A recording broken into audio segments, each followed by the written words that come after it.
Bonjour à tous.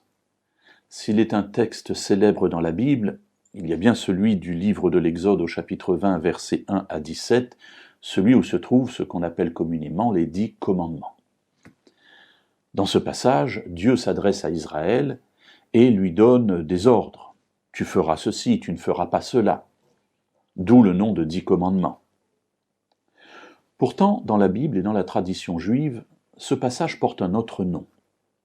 Il porte le nom des 10 paroles. Certes, des paroles bien particulières. Dieu a dit beaucoup de choses. Toute la Bible est remplie de la parole de Dieu. Mais tout le monde a compris, que ce soit dans le monde juif ou dans le monde chrétien ensuite qui a suivi, que ces paroles particulières données à Moïse sont vraiment spéciales. L'introduction dit, Exode 20, verset 1, « Alors Dieu prononça toutes ces paroles en disant. »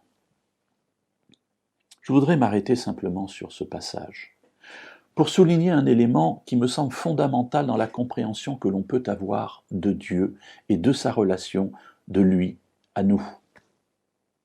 Lorsque nous considérons Dieu, nous le considérons parfois comme un Dieu puissant, un Père qui nous surveille et qui nous donne des ordres auxquels il faut obéir sous peine d'être puni.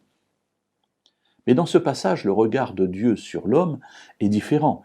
Il est certes comme un Père, certes comme un Dieu, mais qui va donner des paroles qui sont des paroles de vie. Bien sûr, formulées sous forme de commandements, comment le dire autrement, ne mange pas, ne fais pas, ne tue pas. Mais ce ne sont pas des commandements, parce que Dieu n'est pas intéressé par des commandements. Il ne veut pas simplement dans notre vie qu'on lui obéisse.